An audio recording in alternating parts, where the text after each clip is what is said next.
Hello friends, welcome back to my channel. आज की इस वीडियो में हम बात करेंगे एवीएस ओएसटी एग्जामिनेशन के बारे में।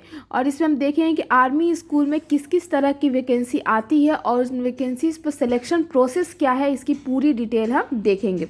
साथ ही एवीएस ओएसटी एग्जामिनेशन के बारे में बहुत सारे कन्फ्यूजन एंड क्वेरीज कैंडिडेट्स के बीच में है, तो उन सारे भ्रम एवं तथ्यों के बारे में भी हम देखेंगे। आगे बढ़ने के पहले मैं आपको बता दूं कि एवीएस ओएसटी का एग्जामिनेशन का लास्ट डेट जो है रजिस्ट्रेशन का वो 28 जनवरी 2022 है। तो अब हम देखते हैं type of vacancy army school में किस किस तरह के 3 तरह की वैकेंसीज आती हैं, परमानेंट, कॉन्ट्रैक्चुअल और एडहॉक। जो परमानेंट की वैकेंसी है, इस पे जो ज्वाइनिंग होती है वो आपकी रिटायरमेंट तक होती है, यानी कि ये पूरी तरह से परमानेंट वैकेंसी है। तो टिल 60 ईयर्स आपको सर्विस का मौका दिया जाता है। और इसकी जो वैकेंसी आती है वो month of December, January, Feb and March के बीच में आती है डिफरेंट आर्मी स्कूल्स में। और ये एवीएस ओएसटी के एग्जामिनेशन के रिजल्ट के बाद आता है। कॉन्ट्रैक्चुअल का जो टेन्योर होता है वो 3 साल का होता है और इसकी वैकेंसी हर आर्मी स्कूल में मंथ ऑफ अप्रैल एंड मई में आती है। एडहॉक की जो वैकेंसी है उस पर सिलेक्शन के बाद उसका जो पीरियड ऑफ सर्विस का जो टेन्योर होता है वो 11 मंथ का होता है और इसकी वैकेंसी हर आर्मी स्कूल में मंथ ऑफ जुलाई में आ जाती है। इस पे मैं आगे बढ़ने के पहले मैं आपको बता दूं कि जो परमानेंट वैकेंसी जो है सबसे पहले आती है और ये एवीएस ओएसटी एग्जामिनेशन के रिजल्ट के तुरंत बाद आती है। इस साल ये वैकेंसी थोड़ा सी लेट होगी क्योंकि एवीएस ओएसटी का एग्जामिनेशन अभी फेब मंथ में होगा और उसके रिजल्ट के बाद ही ये सब एडवर्टाइजमेंट आने शुरू होंगे। अब हम एक एक करके देख लेते हैं परमानेंट वैकेंसी और कॉन्ट्रैक्चुअल और एडहॉक वैकेंसीज में क्या क्या सिलेक्शन प्रोसेस है और क्या क्या चीज़ें इसेंशियल हैं कैंडिडेट्स के लिए। तो सबसे पहले हम देखते हैं परमानेंट वैकेंसी। परमानेंट वैकेंसी जो आर्मी स्कूल में आती है उसके लिए आपको सबसे ज़रूरी है कि एवीएस ओएसटी का एग्ज़ाम आपने क्वालिफाई किया हो, यानी कि आपके पास स्कोर कार्ड हो। और उसके बाद आपको जो सेकेंड स्टेप होता है वो होता है कि आपको हर आर्मी स्कूल में जैसे जैसे इसकी वैकेंसी आएगी आप इसके लिए अप्लाई करें। उसके बाद आपको एक पैनल इंटरव्यू फेस करना होता है और तब आपका स्किल टेस्ट होता है जिसमें डेमो एंड कंप्यूटर नॉलेज का टेस्ट लिया जाता है। इसके बाद हम बात करते हैं कॉन्ट्रैक्चुअल पोस्ट की। कॉन्ट्रैक्चुअल टीचिंग पोस्ट के जो सिलेक्शन प्रोसेस के लिए भी आपका एवीएस ओएसटी एग्जामिनेशन क्वालिफाई करना मस्ट है।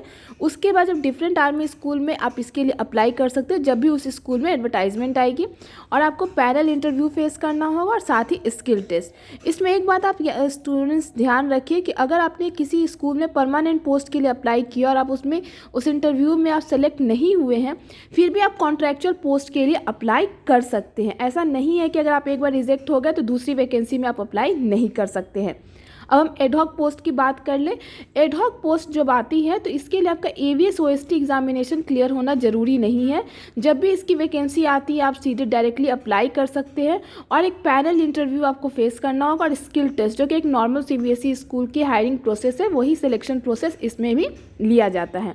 अब हम बात करेंगे स्टूडेंट्स की जो आर्मी स्कूल के जो रिटन टेस्ट के बारे में बहुत सारे र्यूमर्स और कन्फ्यूजन कैंडिडेट्स के बीच में रहता है कि वो इसे दे या ना दे। कुछ अलग अलग डाउट्स हैं कैंडिडेट के मन में जिन्हें मैं यहाँ क्लियर करना चाहती हूँ। जो सबसे पहला डाउट कैंडिडेट्स के बीच में होता है कि सिर्फ इसमें आर्मी से रिलेटेड कैंडिडेट्स को ही जॉब मिलती है। कैंडिडेट्स ये बहुत ही बिगेस्ट कन्फ्यूज़न और गलत फहमी है आपकी। मैं पर्सनल एक्सपीरियंस से आपको बता रही हूँ, जिन्हें भी इंटरव्यू देना है उनका एवीएस ओएसटी एग्ज़ाम क्लियर होना मस्ट है, चाहे वो एक जनरल कैंडिडेट हो या आर्मी से रिलेटेड कैंडिडेट हो।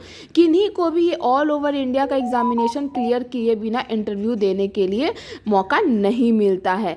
दूसरा, ये एग्ज़ाम हर साल देना होता है। जी नहीं, अगर आपने एक बार एवीएस ओएसटी एग्ज़ाम क्लियर कर लिया है तो उसका जो स्कोर कार्ड आपको मिलता है वो 3 साल के लिए वैलिड होता है, यानी कि आप 3 साल तक लगातार अलग अलग स्कूल में अप्लाई कर सकते हैं। आपको बार बार आपको मौका मिलेगा।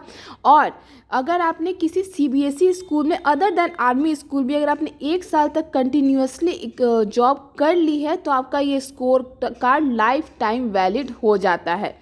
तीसरा जो है कि स्कूल में इंटरव्यू से पहले एक बार फिर से रिटन टेस्ट देना होता है। जी नहीं, अगर आपने एवीएस ओएसटी एग्ज़ाम क्लियर किया हुआ है तो उसके बाद आपको पैनल इंटरव्यू के साथ सिर्फ और सिर्फ स्किल टेस्ट देना होगा, जैसे कंप्यूटर के टेस्ट या फिर जो भी आपका डेमो होता है, जो कि किसी भी नॉर्मल सीबीएसई स्कूल के सिलेक्शन प्रोसेस का ये तरीका होता है। कोई भी अदर रिटन टेस्ट नहीं होता है। अब हम बात करते हैं कैंडिडेट्स की, जो कि इन्हीं सब कन्फ्यूजन की वजह से इस एग्ज़ाम को मिस कर देते हैं, नहीं देते हैं।